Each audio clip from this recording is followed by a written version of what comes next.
Ooh. What's going on? So as someone that gets very deep fulfillment out of packing for a trip, especially when colder weather is involved, you've got limited space, you're taking bulkier things, I'm constantly looking to find that optimal balance between minimalism and comfort. I hate to overpack, I hate to underpack. And ultimately, I think what I get the biggest kick out of packing for a trip from is there's no better exercise in really getting in tune with what products you own that are truly essential. These are the things that you don't want to leave behind. They deserve a place in your suitcase because they're going to make you comfortable, they're going to be functional, and they're going to spark joy while you're out seeing a new place. So with the holidays rolling in, weather getting colder, a lot of people traveling to colder places, I figured what better time to put together a list that I've been refining over the years and meticulously obsessing over for so long of the things that I consider to be essentials for colder weather. I did a travel essentials video a few months ago that's more geared towards the bags I'm taking, toiletry kit, tech, things like that. This video is more geared towards like the things that I wear in a variety of different cold scenarios. I'll link below the travel essentials video if that's what you're more interested in. This is not every single thing I bring to a trip when it's cold. It depends on how cold it is, but this should cover a wide range from it's kind of chilly out, just a light jacket weather, to it's 4:30 p.m. and pitch black out in Iceland. I'm freezing my balls off weather. A few worthwhile considerations. This is a list of premium products and the pricing reflects that. So if you're looking for the most budget-friendly options, unfortunately, this is not going to be that. I'm of the mindset that when it comes to my essentials, the things that I use a lot in my day-to-day life and in my travels, these are things where I naturally want to invest a lot of time and energy researching, ensuring that I pick the right thing. And then I'm also more open-minded from a budget standpoint in spending a little bit more money just to ensure that I'm getting something that I'm gonna enjoy using. It's gonna last me a very long time, and I'm not gonna be as vulnerable to feeling upgrade-itis later on. On that token, even though these aren't the cheapest things possible, I'm also not looking to get the most expensive things.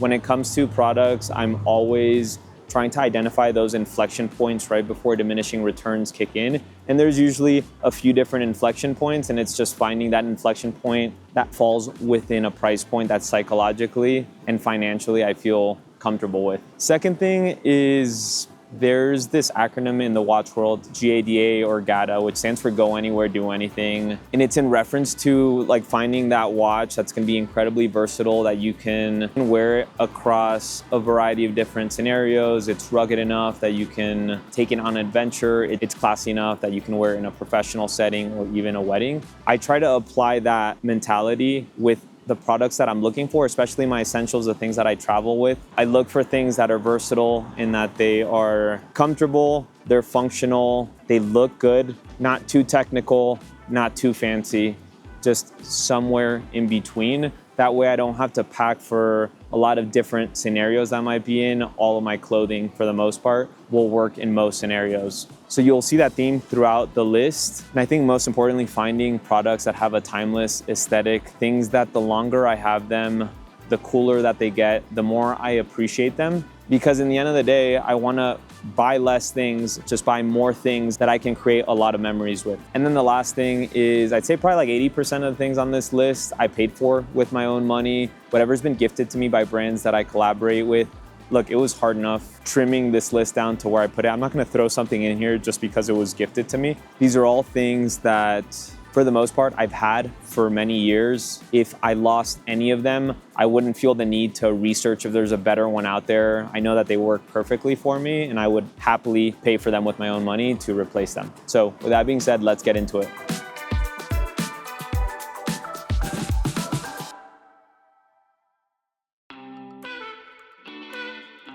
Now, while this is a list that I have spent a lot of time and energy meticulously building up over the years, way before I even had a YouTube channel, I'm always open to recommendations. This is the TomTalk Aviator T37 crossbody sling. TomTalk was cool enough to actually send me 2 of these. I'm currently testing it right now. I'll have a review out in a month or so. but trying to be a little bit more minimal. I'm accumulating a lot of stuff very quickly. So I'm gonna be giving this away. If you watch the video and you're in the US, make me a recommendation, something that I might be missing on here. And then mid-December, I'll take my favorite recommendation and I'll send this out to you. It's brand new, unused, and this is their standard nylon version. Sweet. So starting off with the accessories, I'd say the most essential thing on this are these Hestra Wakayama gloves.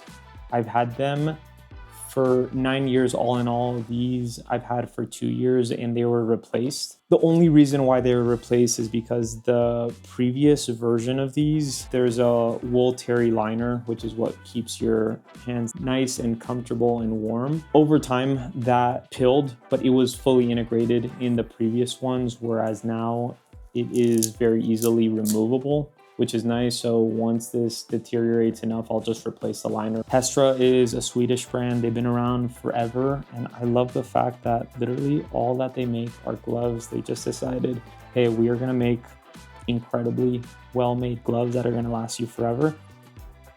Do one thing and do it really, really well. So beyond the timeless heritage look, one other component that I really like in these gloves is that you'll see here on the bottom side, there's a neoprene, like thick but stretchy fabric. And so what that does is it makes it really easy for you to like put your gloves on and take them off. It uses a cowboy nubuck leather that's thick, soft, incredibly warm.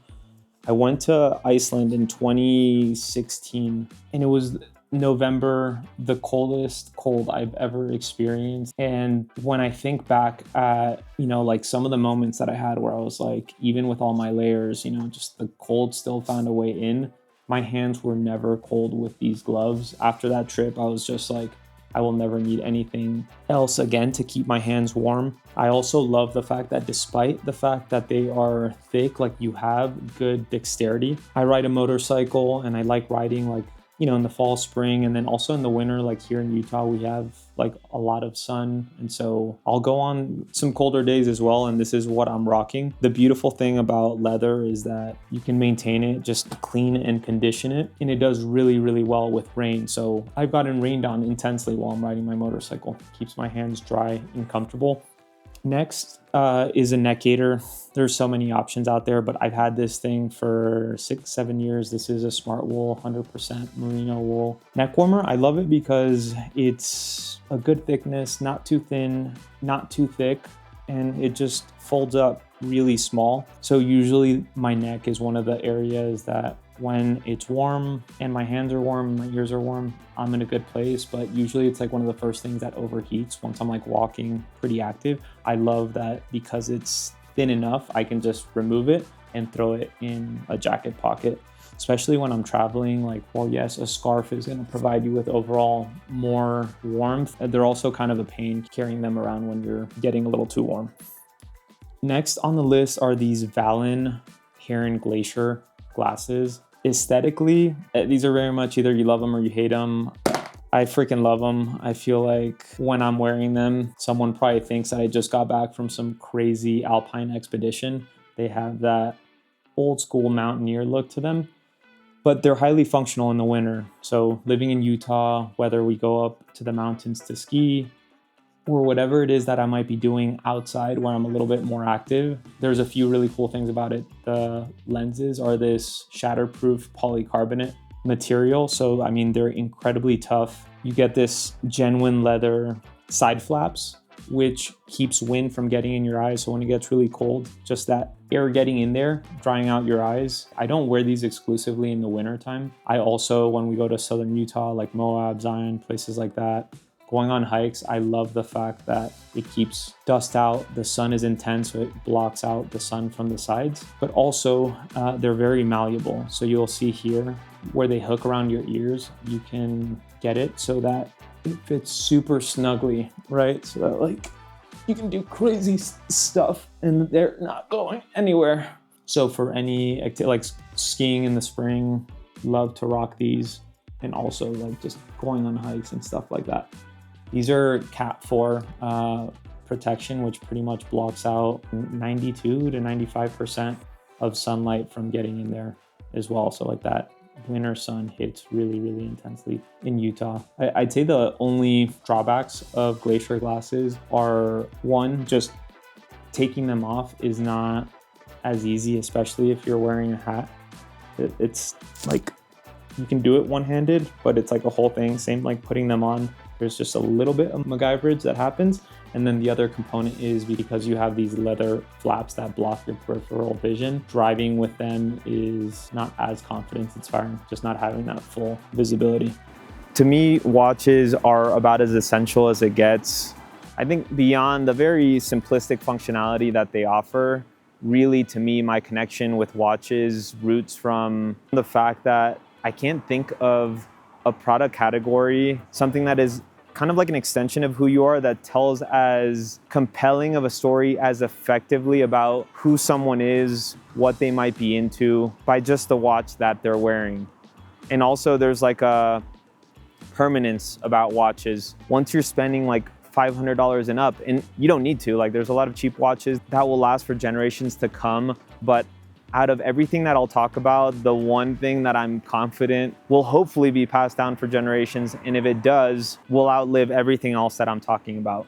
And so I really love watches. I have a pretty succinct collection, I would say. Because I'm such a sentimentalist, I don't think I'll ever have a huge watch collection, because I'm the kind of person that wants to like use the hell out of something, create a ton of memories with it, be associated with it. I want my kids, when they're older, to like look at the watch that I gave them, be like completely identify me with that watch, just in the way that the watch that was given to me when I was 18 by my dad, I will never, ever, ever get rid of that thing. It is my most valuable physical possession.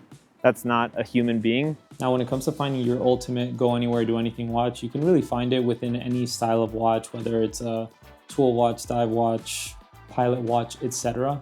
To me, one of the styles of watches that I identify with the most, that I think also lend themselves to being really wonderful go anywhere, do anything watches, are field watches. They have that rugged, heritage, military inspired aesthetic. They prioritize functionality, comfort, and legibility over anything else, and that in turn expresses itself in very simplistic, understated designs, which I love. And I think especially when I'm traveling, I'm not trying to bring too much attention, but I think a tasteful field watch can maybe get the warranted attention of maybe a tasteful stranger, which ends up sparking a conversation. So in my exhaustive and meticulous quest for my ultimate field watch, I looked at both ends of the spectrum and everything in between, like on the upper end, like your Rolex Explorer 1, Tudor Ranger, IWC Spitfire, the Mark 20. On the more budget-friendly end, I've owned like cheap beater $40 Timex Expedition, so I was looking more for life type of field watch. And yeah, like the Seiko Sport 5s, they're bang for your buck. They absolutely kill it. There's a million micro brands in between. And then of course you have your quintessential field watch, the Hamilton Field Khaki. And what I ended up landing on was the Christopher Ward C65 Sandhurst. This is the second iteration of their watch. Christopher Ward is an English brand. Their watches are made in Switzerland. If you see, the logo is actually the British flag and the Swiss flag kind of like superimposed next to one another. I know there's some mixed feelings around the logo. For some reason, I actually really like the logo. The older one, the last two logos that they had, I was actually not a fan of. So much so that it would have been a deal breaker for me getting the first version of the Sandhurst. They've been around for 20 years, and I think really what they've made a name for themselves is creating very well-made watches at very attractive price points, where these aren't, I would say, like very budget-friendly watches either, but you're getting comparable build quality to watches that cost, between $2,000 to even $4,000. A few years ago, they came out with the Bel Canto, which the thing is like a freaking masterpiece, and it's a $6,000 watch that looks like a $40,000 watch. Transparently, like pricing aside, what was the decisive factor for me was just the look. I think this watch in particular does such a fantastic job of balancing between giving you that rugged heritage aesthetic and then some tasteful kind of like modern touches, which I think give it a classy look. It's incredibly versatile in that you could completely transform the look with a variety of straps, whether it's the NATO strap that I have on it right now, canvas strap, leather strap, rubber, or even the stainless steel bracelet that it comes in.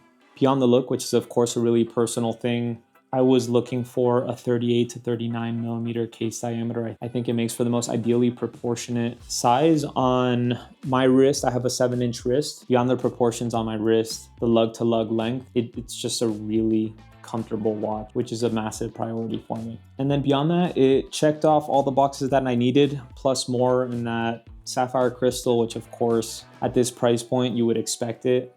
It has a boxed, like slightly domed crystal. The case itself, they call it like a light catcher case, and it's a combination of a brushed stainless steel, but where the chamfers are, there's just like very, very subtle touches of polished steel, which gives it a beautiful contrast. You get 150 meters of water resistance with a screw down crown. The crown is actually pretty awesome. It's got like a little red circular line around it with the logo. And then you get a COSC certified Sellita movement, which you typically don't see in watches that are under $2,000, which essentially gives you the peace of mind and the guarantee that it's been inspected and given a precise threshold of how accurate it should be from a timekeeping standpoint.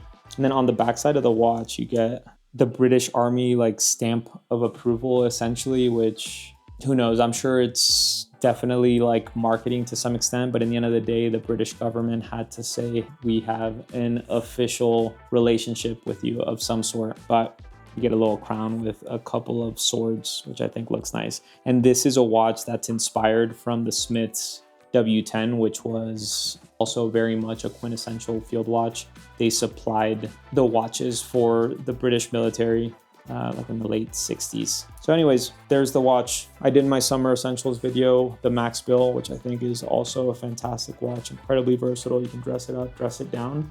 But what that watch lacks, that I think this watch fills a very important void for, is that in the end of the day, the Junghans it's a dress watch, right? It's a little bit more delicate. Despite the fact that it has a sapphire crystal, it's a watch that like the other day I was wearing it and I dropped it while I was like putting it on. I was like, ooh, I don't want that in a go anywhere, do anything watch. I want something like this that's like a little bit more rugged, something that when I'm around the house doing projects or I'm going camping or going traveling, I can take with me. Next on the list is this Woobin X4 flashlight. I reviewed a few months ago their G5, which is like a pocket-sized flashlight, super practical, especially for traveling or just to have it in a sling because it takes up virtually no space. Now, if you use a flashlight a lot, you want something a little bit more powerful with a little bit more functionality. This is their newest release, the X4, and it's great. First of all, it just looks like if RoboCop had a compact flashlight, this would be it. That gunmetal matte titanium finish, the kind of like retro futuristic vibe to it, but it's great. It's 1500 lumens, so it gets really, really bright, more bright than honestly anything I would need. I have this Streamlight flashlight that's this like tactical, super intense SWAT looking flashlight that I use for camping, but it uses its own proprietary batteries, first of all, which is a little bit of a pain, and secondly, it's just like crazy, crazy bright. So with this one, you get USB-C charging that's right here on it. It has a strong magnet, so you can magnetize it to a lot of places. That has already come in really clutch in a few different scenarios. We moved into a new house a couple months ago and I've been using this to fix random stuff here and there. Then you get a few different modes. There's like an LED mode that my kids love, and you can just like with this little thumb wheel cycle through a bunch of different colors. So if you want to set the mood or whatever it is, you can do that, bunch of different colors, and then you get like your actual light with a few different light modes. And the light itself, full output, is super bright. I've been trying to be a little bit more mindful of not taking my phone with me as much, and now that the sun is going down earlier, just going on walks with my dog or taking my kids to the park, this thing is really clutch in that sense. I think a lot of the things I'll talk about, there's specific Black Friday deals going on, but they're doing a Black Friday deal for sure. Right now, I'll include links for all these things below. Yeah, I'll be super quick here because this is just like probably the most recommended sock on here, but I will be another person to just vouch for Darn Tough. These things, 10 years old. Literally, I have 3 pairs in the midweight, which are like my favorite ones. These are the crew length. And all 3 pairs are literally, I mean, there's some pilling here, which I actually like just bought a little tool for it. Perfect thing to actually test it on, but literally no holes. 10 years that I've had these friggin' socks. Come wintertime, I'm using these every single week. They're super comfortable. My feet get typically like pretty warm, which is why I don't use these in the summer unless like I'm going on a long hike and I just want to make sure I have like crazy protection. I have lighter weight ones, like the lightweight hiker ones, but I think these are my favorite ones. They're not cheap, but definitely a worthwhile investment given how long these things will last, and they have a crazy warranty as well. But in this video, I'll be focusing more on the wearables, clothing, things like that, but this is Knit Packer after all, so I'm going to include a few carry products for day-to-day life and for travel that I really appreciated recently. So starting off with a Firo Cita Sling. Aaron recently launched this alongside the Levo backpack, the one bag travel bag, which is really awesome, some packing cubes, but the sling was my favorite of all of them. Now, candidly, I have a pretty well-established loadout with what I carry in a sling, and I would say the main thing is for me, I would use this more for travel, having a little additional space just to be able to throw extra stuff in here. But I think for a lot of people, the 3-liter size will be great, especially if you carry something like an iPad mini or a Kindle or a book, just having that comfortable amount of space. But the material selection throughout the whole entire sling is fantastic. The shell fabric is like a 300 or 330D Codra nylon, which is essentially what Peak Design is using in a lot of their products, only that it has a little bit less structure and padding, so it makes it more malleable and lightweight. Beyond the materials, my favorite things about it are that it has a gusseted design, so it expands nicely when you open it up. You get really easy access into the main compartment, which is where the vast majority of the organization is for your smaller essentials. You get a rear pocket here and a front one that are mainly just like open dump pockets. And then just lastly, and my favorite thing about this sling are, oh man, the zippers are freaking revolutionary. The best zippers I've come across on a sling. So if you value a very smooth, buttery, dopamine-inducing zipping experience, this guy got a 9.5 Pilgrim Churn Butter rating. Definitely recommend it. Now, oh yeah, backpack. This is the Waterfield Designs Tech Folio backpack. Now, I started the channel like a little over a year ago, and one of the perks, of course, is like in exchange for me investing time and energy in testing these products and creating content around them, I'm getting a healthy amount of bags without having to pay for them. So I'm very grateful for that. But on that same token, before I started the channel, I had a pretty succinct, well-established quiver of bags that I used. And so whenever I needed a bag for a specific scenario, I had my go-to bag for that thing. And given the fact that I am constantly testing new bags, I don't have the ability to use a lot of the bags that I would like to as often. And also there's like more competition. So I have to like think like, oh, I'm going on a trip. What bag do I want to take? The one I'm testing or something else?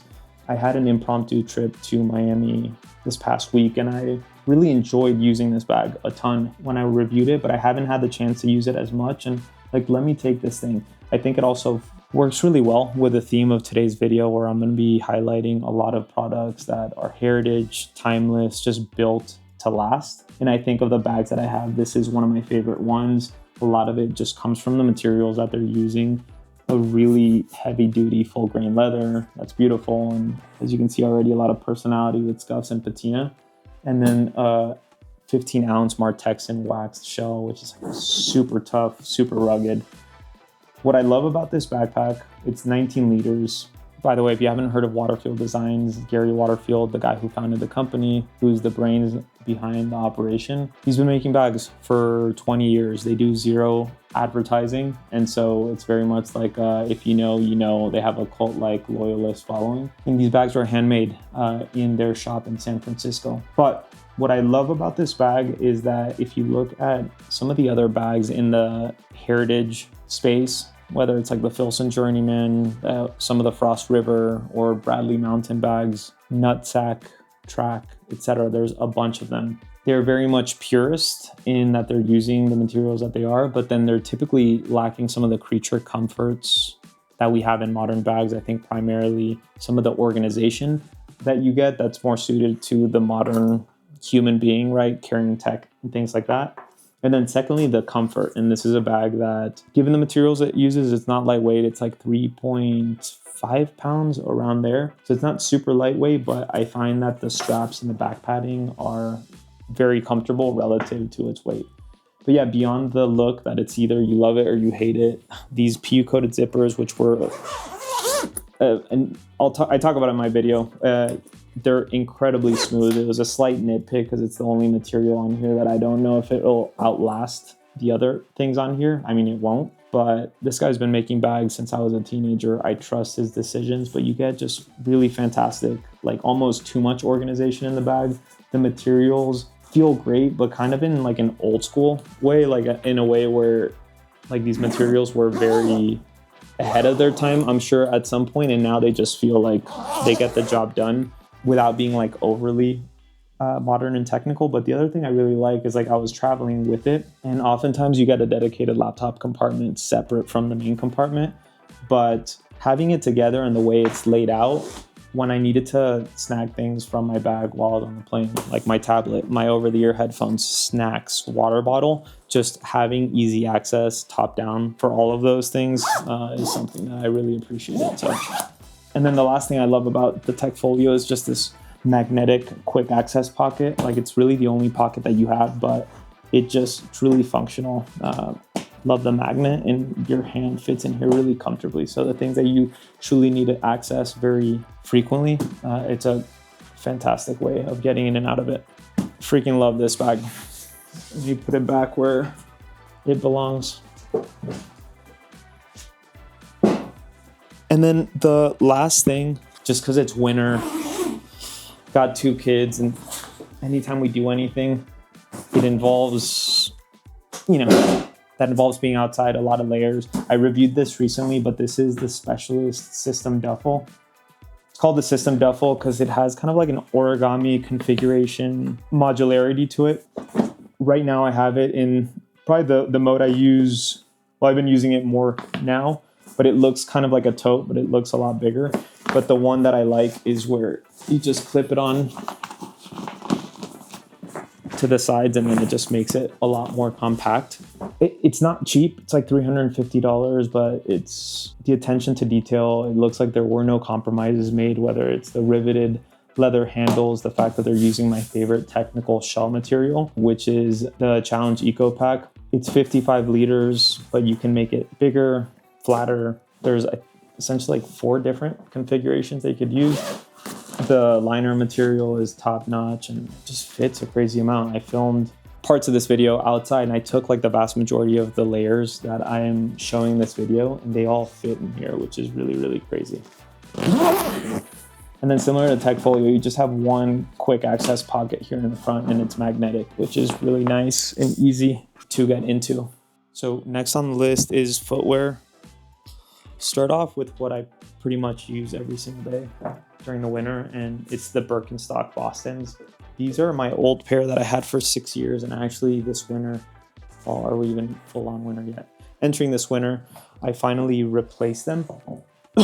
Now, one of the beauties of Birkenstocks is that you can actually resole them, and I was considering doing that. As you can see, the soles of these are pretty bad, but the cork, I mean, I was using these so much, and also like they're my go-to camping, like when I'm around camping. Like when I'm around the campsite, I am in these things nonstop. So I think 6 years got really good life out of them. But yeah, it just came down to the cost of both resoling and like redoing the cork. At that point, it pretty much cost the same. And as someone that really likes earthy / brown colored things, I'm like, you know what? I need to look less like a UPS driver. So I went with the Nubuck black ones, which I actually really, really like. Yeah, to me, I know that the look of Birkenstocks, they've got a little pilgrim action going on, but personally, I don't mind them at all. I actually dig the look I mean, they look very old school in a timeless sort of way. And the cork, it's like if you've never experienced a pair of Birkenstocks, it's a different type of comfort because I mean, the cork is, I mean, it's hard and it gets, you know, a little softer, but it rewards you by just molding around your feet. But it just feels like what walking should feel like, if that makes any sense. Now, two call outs is just one, I prefer leather over suede. Suede out of the box are more comfortable for sure, but just especially me, what I'm using them for, leather is easier to just maintain, just cleaning and conditioning it compared to suede. And then secondly, to me, one of the reasons why I slip these on so much is because of how easy it is to put on, right? You just like literally slip your feet into them. The leather ones, you have more structure, whereas the suede ones are a little bit floppier. And so you just kind of have to do less MacGyverage, less thinking when you're putting on the leather ones, in my opinion. I like the original footbed. They have like a soft footbed, which is softer out of the box. And I've heard mixed things. I haven't had long-term soft footbeds, so I'm curious anyone that has had them. But I have heard that just long-term, these end up molding better to your feet and are more comfortable. So like they're the better investment all in all, but I can't speak to that definitively as I don't have experience with the original soft beds. Next are just a pair of sneakers. So whether I'm traveling, these are the shoes that I have at the airport, when I'm at destination, just walking around everywhere. Also, just like I'm a big walker, I go on a lot of walks. And these are by far my favorite pair of sneakers. Comfort is a really subjective thing. These are the New Balance 991 V2s. It's funny, I feel like now, you know, like I love just people watching at the airport. It's so funny how like everyone's like rocking a pair of Ons, and I'm very much a fan of Ons. Like actually, like funnily enough, my wife and I, we moved to Utah about 10 years ago, and we were driving cross country from Florida when we moved out here, and we stopped at some like bougie store in Colorado called Gorsuch, and we came across On for the first time. And I remember at the time we literally had at the store 2 pairs of shoes. It was the Clouds that are still like very much their best seller, and then they had the Venture, and then they had the Cloud Ventures, which are their trail running ones. I looked them up online. I think they had maybe like one other model of shoe at the time, but we fell in love with them. We're rocking them. I mean, to this day, I have a pair of Ons that I really like. They're not the standard Cloud ones, but yeah, it took years before the On thing like fully took off. So it was like, yes, they get it. But yeah, New Balances, it's these in particular, it's a different kind of comfort compared to a more traditional athletic sneaker like an On. It's kind of like putting on like a Lululemon jacket, right? That's like an On sort of technical performance fabric feeling. Whereas this is like when I want something that's like truly comfortable, I want like a 100% cotton, like soft hoodie, something along those lines. That's kind of what it feels like for my feet when I put them on.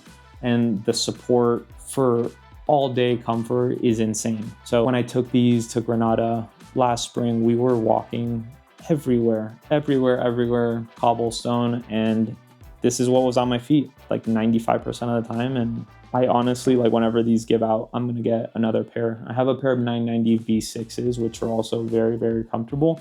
But these to me are even more comfortable, and I think they're a little bit more versatile in how they look. I've worn these to like nicer restaurants, like not super fancy restaurants. Yeah, I actually dig the look. I fully embrace the dad sneaker. I feel like these are the king of dad sneaker shoes. I'm curious for any dads out there, what are your king sneaker shoes out there?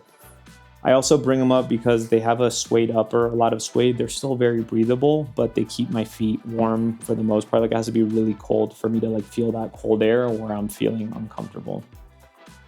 Next are boots. These aren't the main ones that I'm going to talk about, but I think for anyone looking for something a little bit more stylish, more fashionable, you cannot go wrong with a pair of Red Wing Iron Rangers. I've had these things for over 6 years. I actually just recently got them resold. I put the Vibram crepe wet sole, and it has made a world of a difference in terms of comfort. It's funny, some people will say that like these Iron Rangers are the most comfortable pair of shoes that they own, not even like boots specifically, like this is all that they wear. And yeah, I mean, to each their own, but I mean, if I had to walk around all day long, these would be not even remotely close to the top of my list of what I would want to be walking around in, even with these wet soles that have made them more comfortable. Now, the beauty of Iron Rangers is that they are like built to last you for freaking ever. I mean, I went like the first 2 years that I had them, I was rocking them like 5 days of the week, trying not to use them every single day because it's not good to either. But I mean, they have softened up an incredible amount. These are the 8085s, the copper rough and toughs. They darken beautifully. Like they have so much personality. The scuffs, like black marks from riding my motorcycle, I identify with them very, very much. But the reason for why I'm not using them as much, and now if I'm going on a trip, right, and I know that there's going to be rain or snow, or it's just going to be really cold and I want a pair of boots with me, these are not the ones that I would take.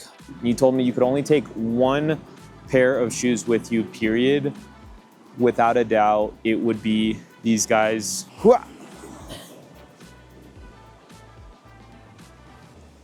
The Danner Mountain 600s.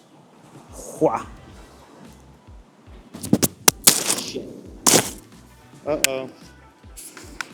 I bought these. We went to Alaska a couple summers ago, and up until then, like my waterproof winter boots were these Arc'teryx Bora mids that they discontinued. I'm kind of sad about it, but they gave out on me. They had this like integrated stretch sock liner that just ended up ripping, but they're very comfortable shoes. I tried on so many boots before I got to these. There's a website called backcountry.com. They're headquartered in Salt Lake City. If you haven't heard of them, they're kind of like the Amazon of the outdoors. And it's a really cool shopping experience because you go to their store. The retail store is actually like pretty small, but it's connected to their warehouse.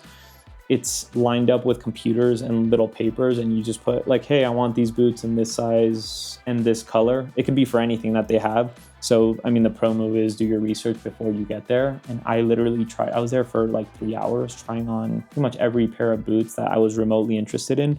And then these, like the moment I put these on, it was just like, oh, done. Insanely comfortable. You get that Danner heritage look on the top part. You get full grain leather. These are the Danner dry version, which they also have a Gore-Tex version, but I prefer the look and the feel of the leather on the Danner dry ones, but both waterproof options. You get the chunky like loop lace metal hardware on here.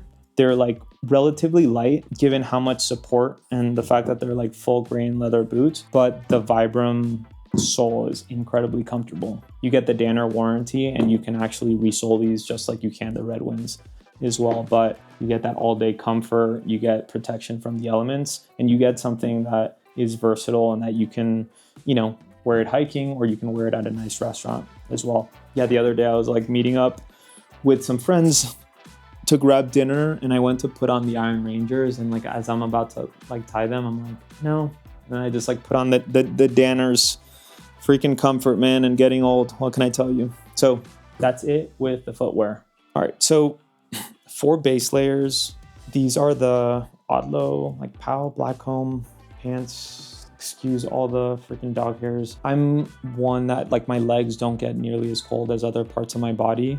And oftentimes, if I'm wearing something like a merino wool as a base layer, yes, it's gonna keep me more comfortable, and I'll talk about the merino that I go with. But oftentimes I go indoors somewhere and I'm wearing merino under a pair of like jeans or something like that, and then I just get really, really hot. And that's something that you can't do anything about. So with these guys, Odlo, Swedish brand, this is like, their stuff feels like if I was a Marvel superhero and I wore base layers, it would like the knitting, like this crazy performance texture that it has. I mean, I feel like I'm a freaking ninja when I'm wearing this stuff. It's fantastic. I think these are great for being active, especially whether you're going on a hike and it's really cold out, or these are the ones that I wear skiing unless it's under 20 degrees Fahrenheit, which in Utah for the most part is in the 20s when you're skiing. These are my go-tos that I wear. I've had these for, I want to say at least 6 years, where they're pretty much exclusively the only ones that I wear skiing. And up until recently, having kids, like I was skiing, 2-3 times a week. They've gotten a lot of use, and usually with stretchy type materials like this, they just don't fare well over time. And these are still in fantastic shape, like almost feel like how I got them. Now, speaking of Odlo, the top base layer, I know this is like the bottoms section, but this is the star of the show for sure. Like very much like the Spider-Man-esque material. This is also just like the Blackcomb, POW, whatever. Beyond everything I talked about with the pants, honestly, like the texture on the top part is crazy. Both me and my wife have these and swear by these. Anyone that I've recommended who have gotten them have not shut up about them. Really what makes this such a game changer for me is the integrated hoodie baklava. This is what I wear for skiing. Honestly, I don't wear like a top base layer very much outside of skiing just because I want to have the ability to like delayer, and this is something that you can't really take off. And you might be indoors somewhere where you're still like a little too warm in this. But when I'm skiing, oftentimes, right, it's like you're skiing, it's windy, it's cold. You want to cover as much of your face as possible, but with a traditional like neck gaiter, it doesn't stay up as easily. You have to be kind of like fussing around with it. And then just secondly, your goggles fog up. With this, it's thin and breathable enough that I can like be pretty much covering everything and it doesn't fog up, and it's still doing a great job of keeping me warm and blocking the wind, which is what's, causing some of that facial discomfort. Also, because it's thin, you can just have it even on warmer days, just like over your helmet, unless it's like very warm. I just have it there. It covers my ears. And also, I know you shouldn't be listening to music while you're skiing. I'll rock one AirPod in, but I've tried a lot of those integrated like helmet speaker systems. With this one, you can have an AirPod in there and it's secure. Even if you fall, it just keeps everything nice and snug. So absolutely love this thing. They're not cheap, but when we got them, they were on sale. I'm sure with Black Friday right now, these will be on sale as well. Now, when it's cold and I'm either not active, like maybe going camping or something, or it's like below 20 degrees Fahrenheit and I want something warmer for my pants, these guys, these are the Smart Wool, just like I'll include the name below, but just their 100% merino wool pants. Back when I got them, they had different weights. These were the mid-weight versions, and they're fantastic. You have all of the magical properties of merino where it doesn't like get stinky as much. Temperature regulation, I will say I still do when I'm active. I avoid wearing merino wool just because I still get like pretty warm in these, but I've just had these for so long and they're holding up so well. My wife also lives by these in the winter. Oftentimes she'll like just wear these and goes out with nothing else. I don't do that because I don't want to draw that kind of promiscuity, that kind of attention in the streets. And then next, these guys solved a really big problem for me. These are the Helly Hansen like insulator 3/4 sleeve pants. They're Primaloft insulated. What I found, this was originally from skiing, was that when I initially started skiing, I was rocking insulated pants.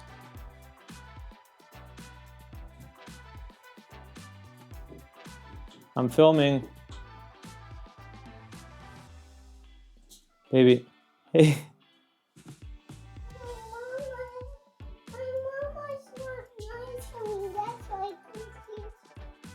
Oh, really? Do you want to watch me film? Okay, do me a favor, close the door and then sit down there, but you can't talk, okay, honey? Be very quiet, sit right there and you can watch me. Yeah, love you, okay. So one of the big problems that this thing solved for is that when I was initially getting into skiing, I bought a pair of insulated pants because I thought that's what you would get. But for me, it felt like, unless it was very, very cold, I'm recording a video. Shh. Okay? Don't say anything. I'll give you gummies when I'm done recording, okay? Yes. And so I stopped using insulated pants and I was only rocking just a shell with a base layer. But then even with the merino wools, it felt like I'd go from really hot to really cold. I didn't have like a comfortable temperature, especially when I was going up the chair. And these kind of solved for that, right? They're insulated, they go down to your knees. And I feel like between the odd low, like thin base layers and these over them, my legs stay very, very comfortable. I don't use these just for skiing. If I'm like going somewhere where I'm gonna be walking around and it's like very, very cold, or for camping, I rock these under like a whatever shell pants I'm using. And then one nice feature of these is that you can see that like they fully zip off. So you can just like unsnap them. I haven't needed to use this much because they regulate temperature very well, but it happened to me once where I was like going on a hike in the wintertime and the hike started very cold and they were perfect. And then the sun came out and got a little later. I got warm, and it's just like very easy underneath your pants. You can just unzip these and remove them without having to like take off your pants and do a whole mission. So really love these things. Cool. These guys. In my summer essentials video, I did the Keb shorts. These are the pant version of them. I have a buddy of mine, American as can be, who his nickname for me is Solo Pantalones, because he says these are the only pants he sees me wearing. When he sees pictures or videos of me traveling, if you've seen any of my other videos on this channel, chances are you've seen these pants in action. But yeah, Fjallraven, again, Swedish heritage brand. They're known for making like technical outerwear, incorporating subtle modern-ish technology while preserving that old school timeless feel. It's funny how they're very much associated with Konkin backpacks here in the US, but I feel like doesn't do them any justice. Where they really shine is their outerwear, their pants, their jackets, in particular their pants.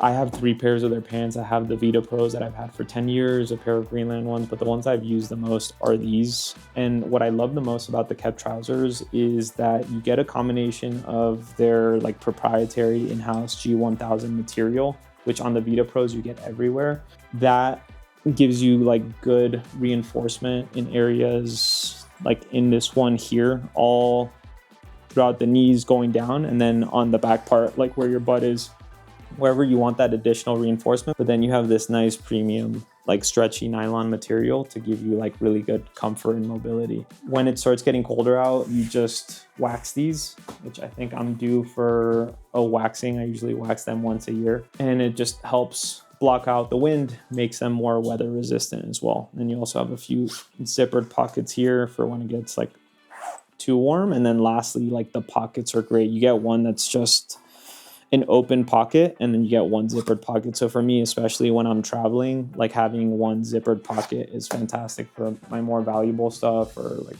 putting something in there while I'm like biking or whatever it is, and just making sure it's not going to slip out, and then just having another one that I can just throw like bulkier stuff in here.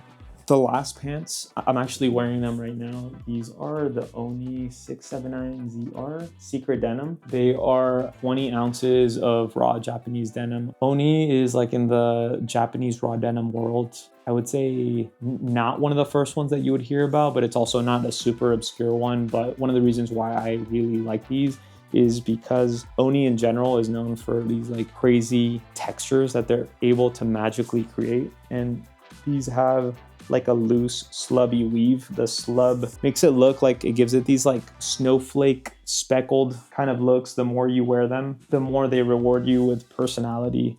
Definitely don't want to be washing them very much, and when you do, there's like a particular way of washing raw Japanese denim. This is like one rabbit hole that I almost went like very knee deep into, but like luckily these are the only pair that I have. But yeah, I've had these things for 5 years, I want to say.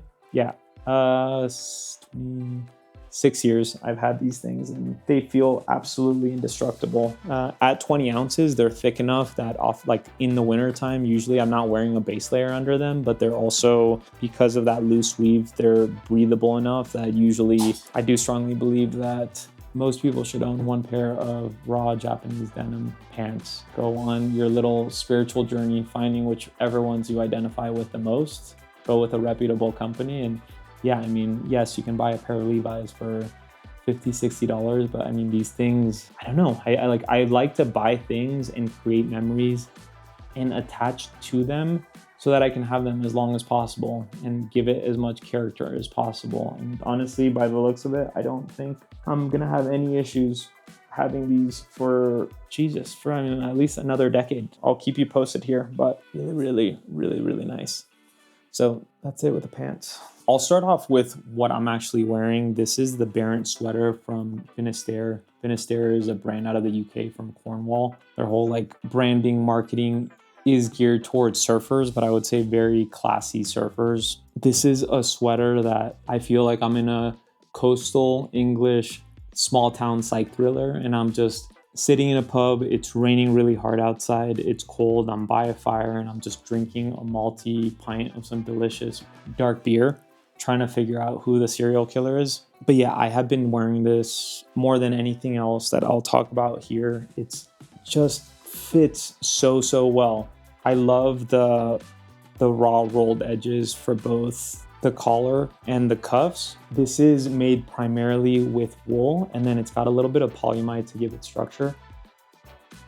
Yeah, I mean, right now I am up in Alta ski resort in Utah. It's like 40 degrees, sun's out, it's a little windy, and I am feeling really, really, really good with this bad boy on.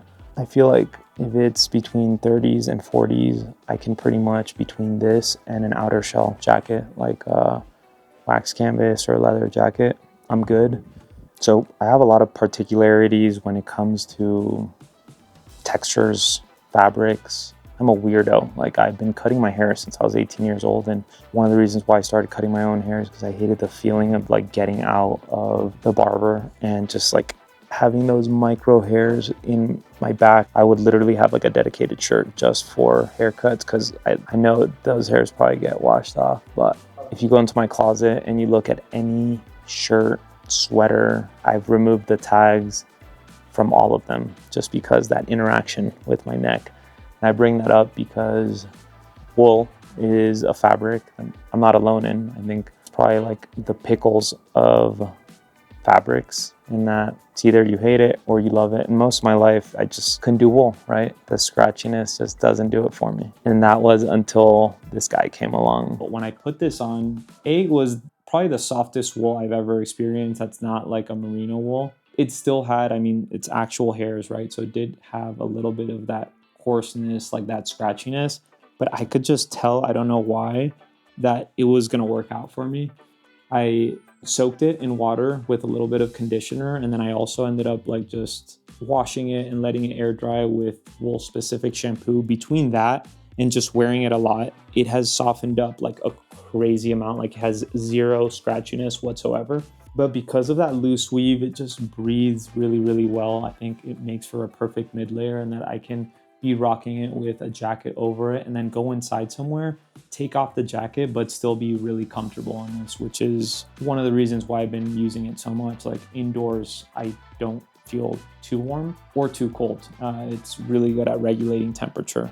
Also, it's just the perfect balance of being loose enough that it feels comfortable, but also like form-fitting enough that I think it looks good on, but also layering when I'm putting a jacket over it, it's not too baggy, right? So you can just get things over it really easily.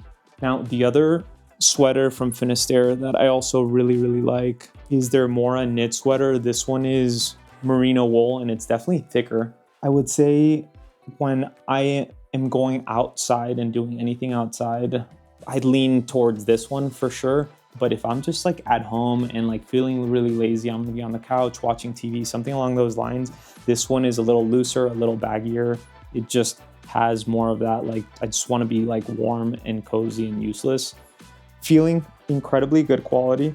I would say the only downside of this one compared to this one is because it is looser and a little baggier, when you're layering over it, just the cuffs aren't as tight. They are initially, but then after you wear them, they loosen up until you end up washing them. So it kind of like does this thing when you throw a jacket over it. And then secondly, it's really comfortable because the whole collar is like pretty open. But with this one, oftentimes, like, I don't need a neck warmer unless it's like really cold out. With this one, it's just leaves your neck a lot more exposed. But they are both absolutely fantastic.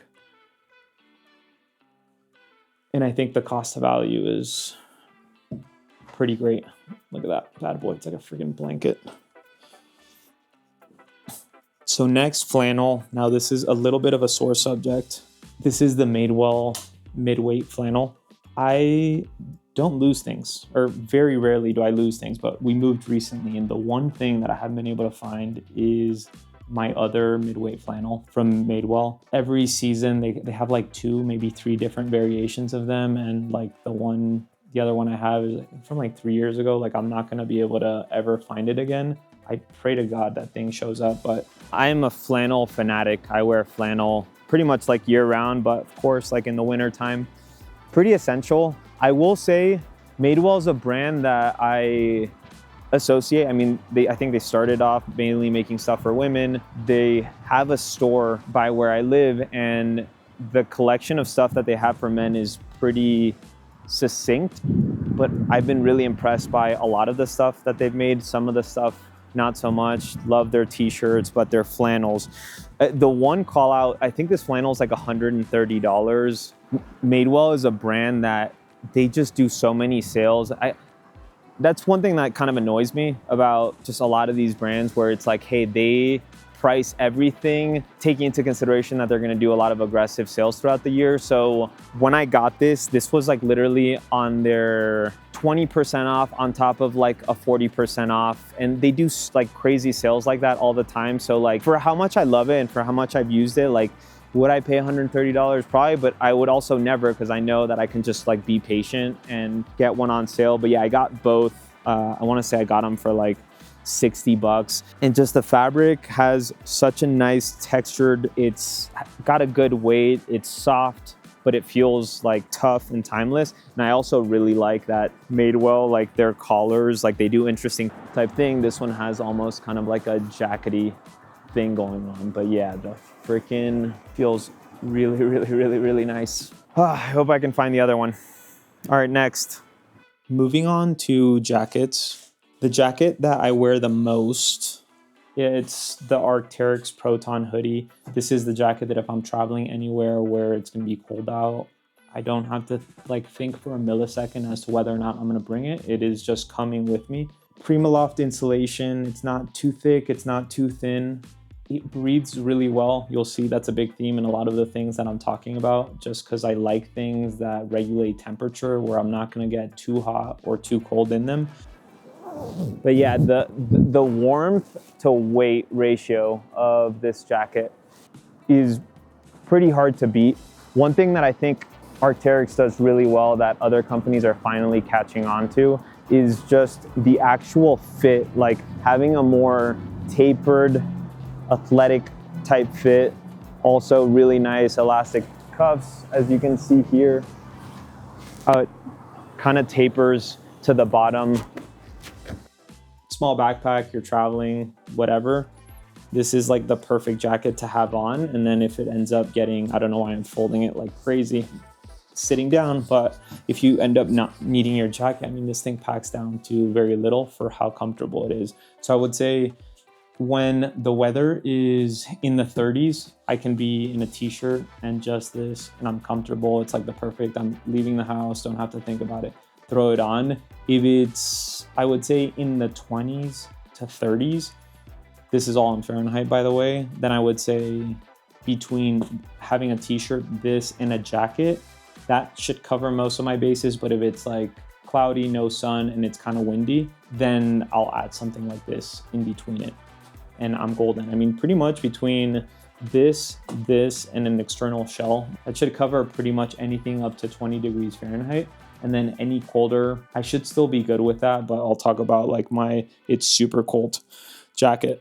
This brand Specialist, this is their Sapien quilted crew. It's Primaloft insulated. It has this cool, modern, minimal, futuristic vibe to it. I really like the elasticated cuffs. The gel material is incredibly soft. But what I think is really nice about this sweater is that you get the functionality from a traditional synthetic down jacket, but with a much more interesting form factor. So if you're traveling somewhere where you want to maybe look the part a little bit more and you don't want to rock a very just like outdoor gear looking puffy jacket, I think this makes for a really refreshingly visually appealing alternative to that. Where you put your hands in, like the hand warmer area, which is buttery smooth, by the way, there's like a little kangaroo pouch within it. It's like a sleeve, and it fits your phone or something phone sized really perfectly. So it keeps things secure and really easy to access. Now, as far as shells go, as a kid growing up in the 90s, just had a fascination with just jackets, with all the action movies, you know, like the main character, whether it was like Indiana Jones or Rocketeer or Terminator, like they had that one badass jacket that they wore throughout the whole entire movie while they were getting like, you know, escaping explosions and gunshots and all that good stuff. And so I've always felt like if I was the main character in my own action movie and I was rocking one jacket the whole entire time, this is the one that it would be. This is the Freno cloth rider's jacket, which is Bartexan wax canvas. The buttons, these are from like some small factory in Kentucky. Same with like the copper rivets. The inside of the jacket is a Japanese flannel that's super soft. And then one thing that I love about it is that you'll see it's like gusseted on the back and it's elasticated. So with wax canvas jackets, wax canvas being a pretty rigid material, I tried on the Bradley Mountain, I tried on the Flint and Tinder, I tried on the Filson tin cloth. One area where this jacket kills, I think just like the overall build quality, the finishing is just elevated over all those jackets, but then just the range of motion that you get in this jacket makes it for really comfortable. Now, wax canvas, it's like, it was like Gore-Tex 100 years ago, you know, it's like very outdated technology, but to me, there's just a timelessness to it. The more you wear it, the patina that it builds, every scuff gives it character. So it's that timelessness that I treasure in this jacket. Yeah, this is something that I will for sure have forever and that I will pass down to my kids. Love, love, love this jacket. Worth calling out with this guy, this jacket specifically, I've had it for 3.5 years around there, but this one actually replaced my last one, very sadly, because that one had taken a lot of awesome trips and just experiences in building the character. But I'm 5'8", 140 pounds. The one drawback of the jacket is if you get it in the size that fits you perfectly with a t-shirt, you're not going to be able to layer it. You could say that about a lot of jackets, but with this one, it made a huge difference. I walked into a store here in Salt Lake City. Remember, I was wearing my medium. Someone at the store complimented me on it, and I was like, I freaking love that jacket. And then I noticed, I'm like, oh my God, they carry Freno cloth. They happen to have the jacket, and I tried it on in a large.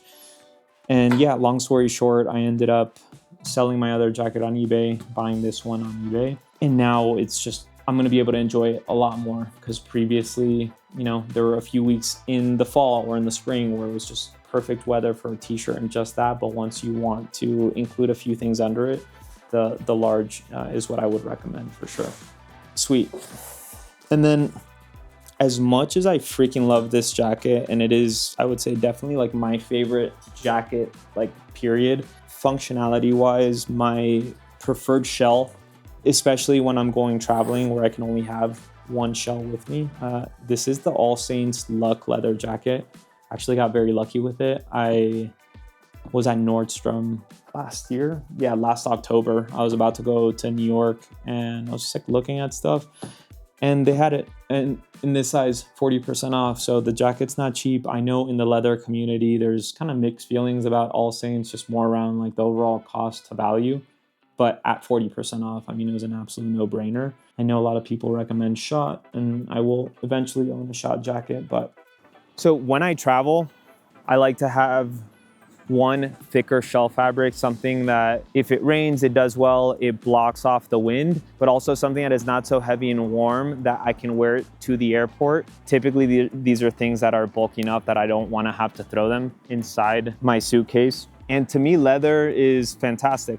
This jacket to me, I appreciate it for a number of reasons. I think I have a leather jacket for motorcycle riding. It's very much like a motorcycle riding jacket, and it looks good in that setting, but I think just leather's already drawing a certain type of attention. I think this style of leather jacket is the most unassuming, less trying to look cool, I guess. But anyways, beyond that, I think this is 100% cheap leather. And by the way, I literally just looked for Black Friday. They're doing a 30% off sale on the All Saints website. I think you might even be able to get it cheaper outside of that, which I would definitely jump on it if you like the look of the jacket. The thickness of the leather, it's not too thick and it's not too thin. For me, ultimately why leather is such a good and versatile material is as an outer shell, it blocks wind to keep the cold away very efficiently, but also with the rain. I went to Spain last year. We were in Granada, got a crazy amount of rain. It was like raining the vast majority of our trip. We were there for a month.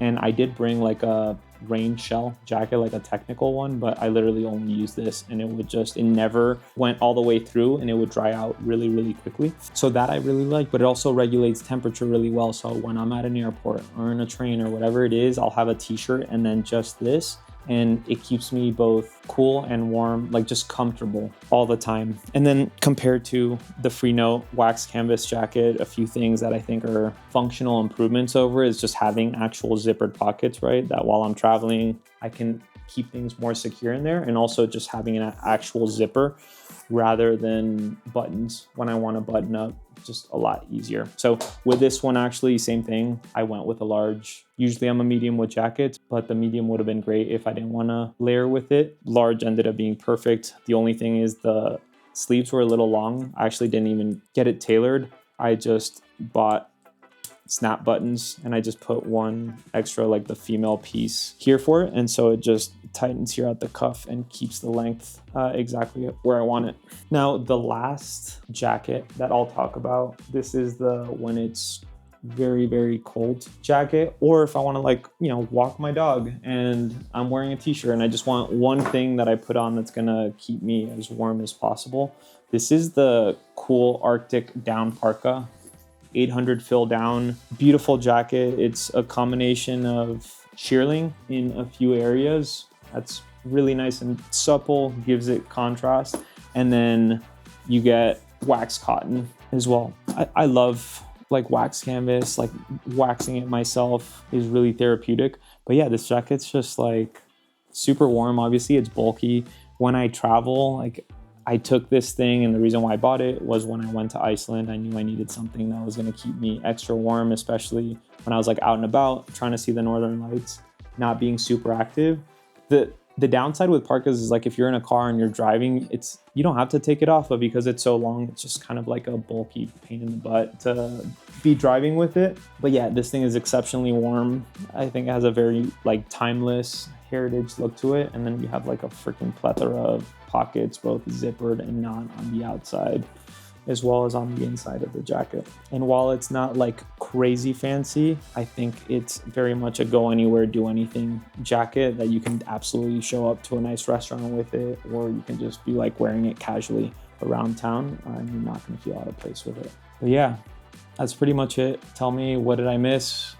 Anything on here that you're like, no, that sucks, or anything where you're like, yes, I really, really like that thing. Always looking to optimize, although I need to find new hobbies that involve not spending money on stuff. That best of luck and cheers.